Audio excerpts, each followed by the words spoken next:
Welcome to Practical Access. I'm Lisa Dieker.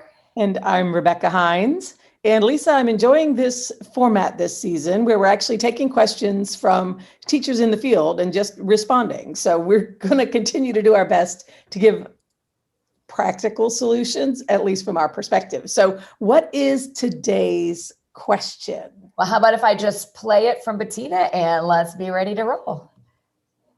Hi, my name is Bettina. I work with fourth grade students in math, and I'm calling in for tips for adapting lesson plans so that I can help my students and tailor content to their needs via online school. Thank you. So math and online school. Well, I love math. Well, I like online. There we go. So we'll probably respond to this from a little bit different perspectives. And I think I'll start, Lisa. And this might sound strange because I'm not usually somebody to use this kind of strategy. But I do think there's a real value sometimes to quick timed quizzes. And I think that's something that we can actually do online and make it a bit of a challenge. And so hear me out for a second. So if I have a structure in my class where every student has taken a pretest, they don't have to know what quiz one another is taking. But if we start a system where they chart all week, how many questions did they get correct on their own personal computer-based quiz in a 2-minute time period, and then they chart that. And then the next day, we start our class with their 2-minute time test. How many can they get correct in that 2 minutes? And anybody who's used this type of strategy knows what you do is you make sure you plan for a test they cannot finish in that time frame. So more questions than they could finish in 2 minutes.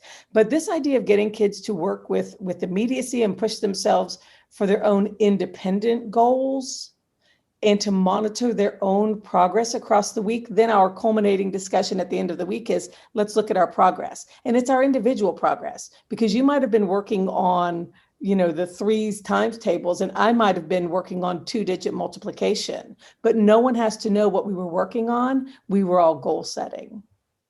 Yeah, I love that. And, I think that goes back to what we know is best practice in the field of special education, which is precision teaching and kind of taking that data monitoring. And so if folks want to look at that, Becky, we agree, which I didn't expect that, to be honest with you, is you might want to look under the Intervention Central has some free tools on precision teaching and some good graphing. But yeah, you and I are big believers for kids to see their own progress. There's also online games like Some Dogs, Math IXL, where you can do that too, more automated, but sometimes it's good if you're online to do something a little more offline. So if you can send or print or give kids rights to do some of that stuff, I think that's the big mistake we've made with the online world is we've made everything online. And so I'm a big believer too, Bettina, I would be sending my kids offline to do some math.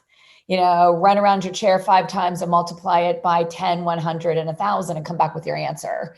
Go out and find me 10 things in your home. Do be careful because you may get something inappropriate. But again, if you're working on decimals, letting kids sort it, be very careful and very conscious that some of our children have limited resources in their home. So don't be real specific, like go get me 10 of this.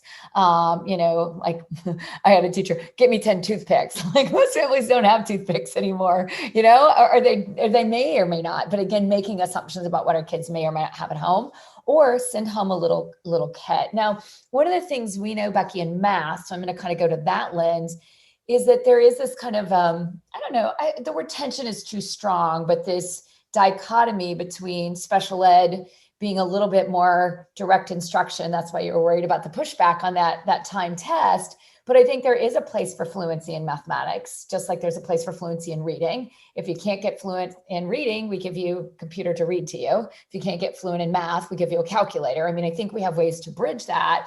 But if we're working with students and at her age, she's still working with those developmental phases, do remember that sometimes we run too quickly and our books take us too quickly to the abstract thinking. And right. Many of the students we love, abstract is not a piece. So I always say when a kid is confused online, go back and think about concrete. And that's where I like getting something from their home. Think about a concrete YouTube example. there's so many songs, so many things out there that you could find. But I think we often have an abstract concept like dividing decimals. Well, immediately I would then go to a concrete example or more representational example of like Math Train TV, letting kids listen to other kids do something in mathematics. And I think that's the last piece I'll have, and then I'll send it back to you. I've got a couple more quick ideas. But I think letting your kids make videos of their understanding of math and sharing that, that's a great online, offline activity to be doing in your classroom.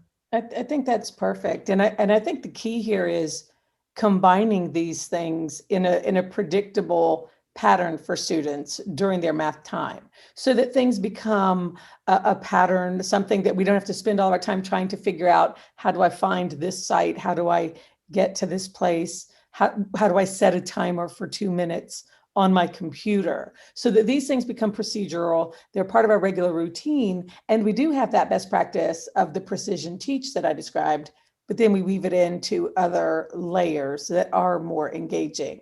So Lisa, I think I'll just end my thoughts with a resource online if you're not familiar, which is the National Council of Teachers of Mathematics website, and Illuminations. So the Illuminations website has a lot of great activities that can be used in any platform. And I think it's worth a teacher's time to go and take a look and see what's already there and what they could modify that's there to use in their online classes.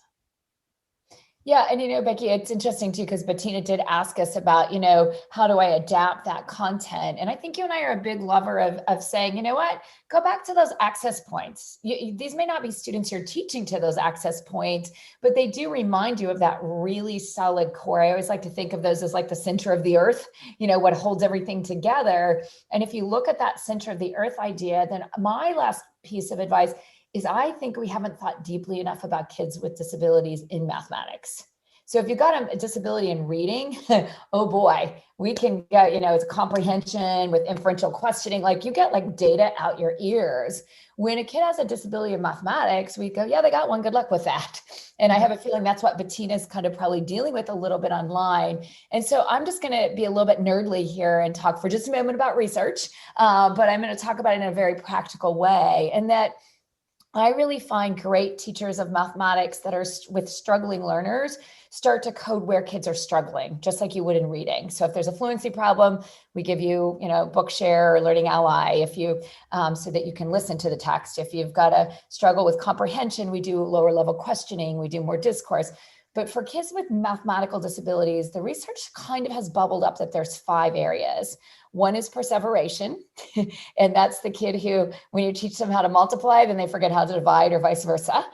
We see that a lot for our kids on the spectrum, or kids that are very focused and maybe obsessive compulsive.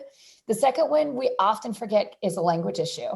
A kid who struggles in reading today is going to struggle in mathematics. So maybe it's, Bettina, that lower level reading concepts might help in mathematics. The third one that we see in the field that has been emerging is reasoning.